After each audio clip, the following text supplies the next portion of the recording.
नमस्कार, perfect picture में आपका स्वागत है। आज एक टिपिकल फोटो जर्नलिस्ट की तस्वीरें दिखाने जा रहा हूं और उनसे कुछ महत्वपूर्ण बातें सुनाने जा रहा हूं। फोटोग्राफर हैं राजीव त्यागी। मुझे ऐसा जहां तक याद आ रहा है 86-87 से मैं इनको ठीक से जानता हूं।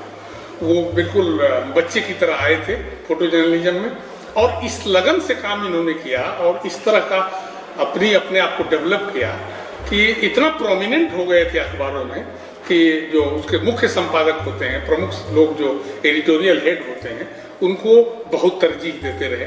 आखिर तरजीह क्यों मिलती रही आप सुनेंगे तो समझ जाएंगे। इन्होंने एक लंबा दौर अखबारों के साथ निकाला, कई अखबारों में काम किए, हिंदी से लेकर अंग्रेजी तक। तो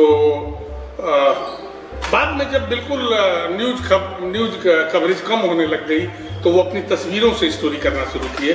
वो अपनी तस्वीरें खींचते थे और उसके हर सप्ताह एक अपनी तस्वीरों से स्टोरी बनाते थे जिसको फोटो स्टोरी कहते हैं। बहुत पॉपुलर हुए। तो चलिए हम अब सुनते हैं राजीव त्यागी जी को। हमारे पे एक परिचित थे विजेंद्र जी, तो वो एक एजेंसी चलाते थे। हम उनके पास आए और बाई चांस हमने तो कभी फोटोग्राफी भी नहीं देखी थी और न्यूज फोटोग्राफी क्या होती है इसके बारे में तो दूर दूर तक पता भी नहीं था। तो आए, उनके डार्क रूम में गए तो वहाँ देखा वो पहले ही दिन किसी राजीव गांधी और सोनिया गांधी की फोटो बना रहे थे अपने डार्क रूम में। कोई इवेंट शूट करके आए थे। तो देख के हमारी आंखें खुली रह गई, अरे फोटोग्राफी ऐसे होती है। और राजीव गांधी और सोनिया गांधी जिनके हम केवल नाम सुनते हैं, तो थोड़ा आकर्षण बढ़ा। हमने उनसे कहा कि भाई हम ये आपके साथ जुड़ना चाहते हैं। उन्होंने कहा अरे हम तो आपको चाहते हैं कि आप आए हमारे पास। तो उनके पास आना जाना शुरू हुआ। अब यात्रा को बताएं। सबसे पहले त्यागी जी के पास आए, आपने ABCD सीखा, फिर कहीं और भी कुछ देखे होंगे। यात्रा असल में प्रारंभ कहाँ से होती है? धीरे धीरे लोगों से बात कर, जिसमें आप स्वयं भी रहे हैं। आपके साथ उठने बैठने का, एक आपका काम करके देखने का एक मुझे ऐसा एक्सपीरियंस मिला, वो भी मेरे लिए बहुत अभी तक काम आ रहा है। UNI के RC पांडे जी होते थे, वो बुलाते थे, वो भी डार्क रूम में ले जाके मुझे फ्रेम की स्थिति समझाते थे कि अरे तुमने ये शूट किया, अच्छा किया है, पर इसमें अगर इतना फ्रेम लेते तो बहुत ही बढ़िया हो जाता। बाद में स्टोरी बुनना फोटो के जरिए, ये भी बहुत सारे लोगों के साथ उठ बैठ के, कि हमारे एक एडिटर होते थे बहराम कॉन्ट्रैक्टर, मुंबई से अखबार निकलता था, उनके साथ उठ के बैठ के उनके एक कॉलम आता था BGB करके। वो बहुत छोटी छोटी चीजों पे, बहुत छोटे छोटे उन पे एक उसका कॉलम चलता था। वो शायद 25 साल उनका कॉलम कंटिन्यूस चला है। तो मैं उस कॉलम को पढ़ के बड़ा हैरान होता था कि ये आदमी किसी भी आदमी के ऊपर लिख देता है, कुछ भी लिख देता है, और उसके रीडर्स इतने हैं कि ये अखबार इस कॉलम के ऊपर चलता है। तो मैंने उस कॉलम का ध्यान से अध्ययन किया तो मैंने देखा कि बहुत छोटी चीजें होती हैं जो आदमी को जोड़ती हैं, कम्युनिकेट करती हैं। तब मैंने अपनी फोटोज में वो चीजें लाना शुरू किया। आपने उत्तर प्रदेश के एक बड़े अखबार में भी जुड़े। जी। अमर उजाला में रहते हुए मुझे बेसिकली जो अखबारी दुनिया का और खासतौर से हिंदी पत्रकारिता का एक ऐसा अनुभव रहा, कड़वा मीठा दोनों था। मेहनत करना भी अमर उजाला ने सिखाया, ऐसा नहीं, बहुत जो हार्ड वर्किंग होती है वो मेहनत अमर उजाला ने कराई, पर सीखने को बहुत कुछ मिला। उनका एक बिजनेस अखबार भी था, तो बिजनेस रिपोर्टिंग क्या होती है, अखबार में कैसे आप अपने फोटो के जरिए भी कहानी कह सकते हो, तो ये सब चीजें अमर उजाला के दौरान काफी सीखी। और जब मुझे अंदर से विश्वास हो चला कि नहीं ये तो मैं कर सकता हूँ, तो मैंने कहा यार जब मैं ये करके आता हूँ तो मेरे नाम से स्टोरी बाईलाइन क्यों नहीं। तब मैंने लिखने की तरफ ध्यान दिया, तो बहुत सारे आर्टिकल्स लिखे, अपनी फोटो कर लाता था। उसके बाद मैं कोशिश करता था लिखने की, आके अपने एडिटर को दिखाता था कि देखो जी ये है और इसके पीछे स्टोरी ये है। अपना मिड डे में तो फिर लाइन लग गई। इवन अंग्रेजी भाषा मेरी वो नहीं थी, पर एडिटर ने मेरे लिए स्पेशली न्यूज एडिटर को लगा दिया था कि भाई राजीव जो स्टोरी करके लाएंगे या जो फोटो लेकर आएंगे इसकी स्टोरी आप लिखेंगे, ये आपको बताएंगे। तो इस तरह की फिर सैकड़ों स्टोरीज रही। तो हमने स्पेशली एक ट्रक हायर किया, उसमें अपने बंदे को बिठाया, पीछे मैं कैमरा लेके बैठा, कि कैसे बॉर्डर से नए बाजार नई दिल्ली तक आते आते कितनी बार चालान कटेगा। बॉर्डर से नई दिल्ली नए बाजार आने के लिए ट्रक के 12 बार हमको पैसा देना पड़ा। तो ये सब चीजें हमने इस तरीके से प्रस्तुत की। ट्रिब्यून का अनुभव क्या रहा? ट्रिब्यून बड़ा सॉफ्ट अखबार रहा, वो बहुत एग्रेसिव मूड में कभी काम नहीं करता था, तो इसलिए मुझे उसमें बस नौकरी वाला अनुभव रहता था कि यार काम करो, और आज की नौकरी दिहाड़ी पूरी हो गई। तो उसमें मुझे बहुत ज़्यादा कुछ करने के लिए ये अंदर से वो नहीं मिलता था।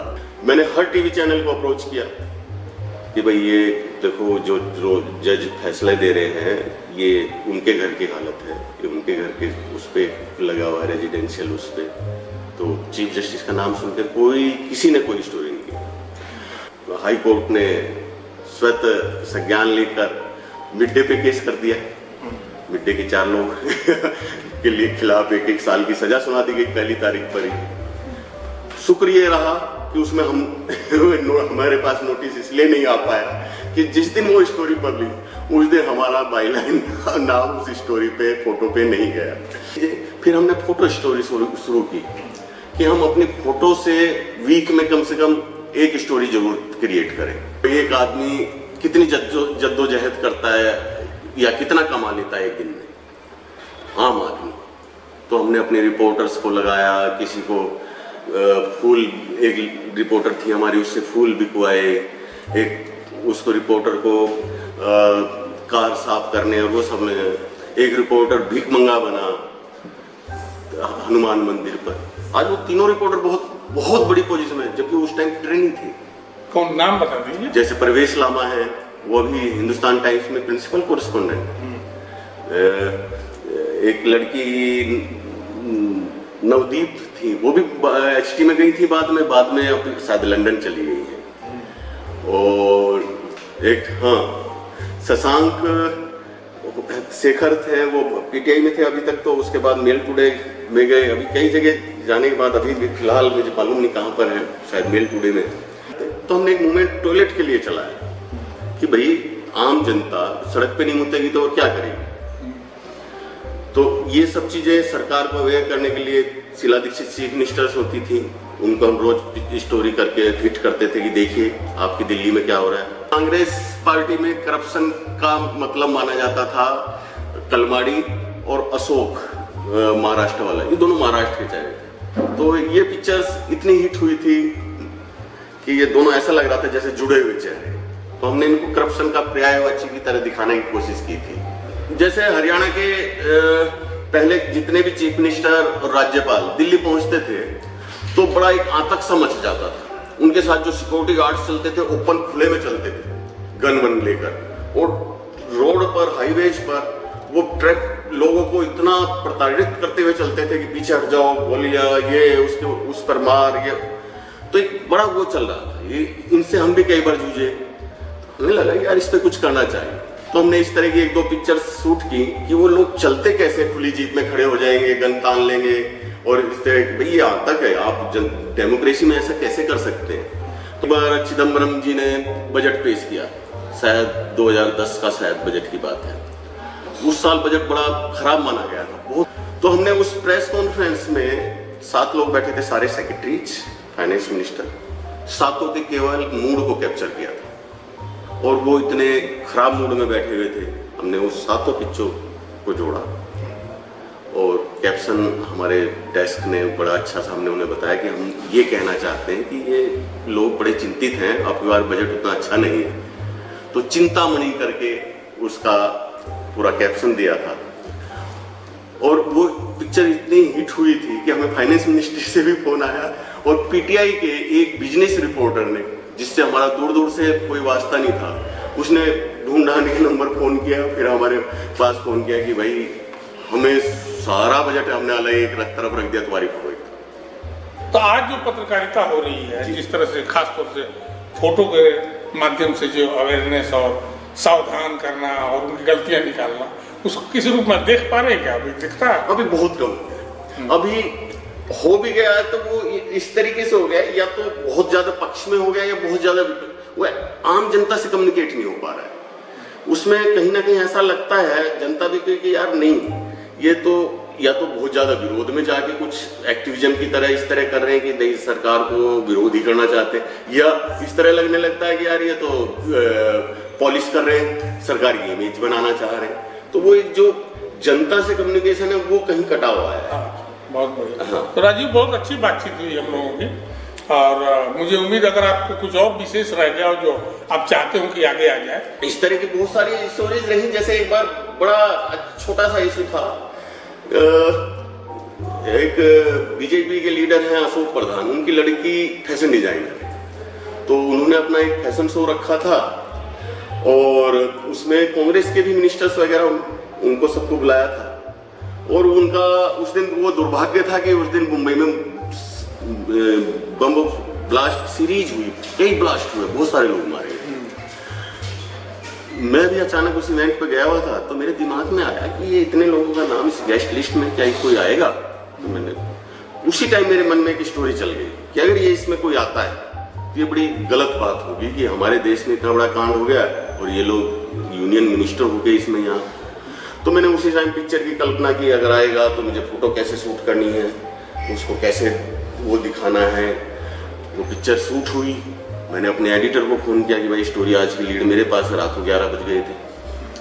मुंबई में चर्चा हुई, जबकि मुंबई में ब्लास्ट की बड़ी स्टोरी जा रही थी। उन्होंने कहा नहीं ये स्टोरी जरूर जाएगी। स्टोरी छपी, अगले दिन तक उसमें सुबोधकांत साहिब गए हुए थे, बड़े फिल्म स्टार्स बैठे थे, बीजेपी के बहुत सारे लीडर्स थे। अगले दिन तक सुबोधकांत साहब डिनाई करते रहे, नहीं मुझे पता नहीं था। उनका अगर रात को 9 बजे 10 बजे भी आपको नहीं पता कि ब्लास्ट हो गए शाम को 7 बजे, तो बहुत ही बड़ा दुर्भाग्य है। इस तरीके से नेक्स्ट डे उन्होंने अपनी वो बयान दिया, खेद जताया, और कुछ दिन बाद उनको मंत्रिमंडल से हटा लिया। अगर आपको याद, जैसे प्राइम मिनिस्टर मनमोहन सिंह कभी मुस्कुराते हुए नहीं देखे जाते। हमने कई बार उनके मूड ऐसे हंसते हुए बड़े खिलखिला के शूट किए।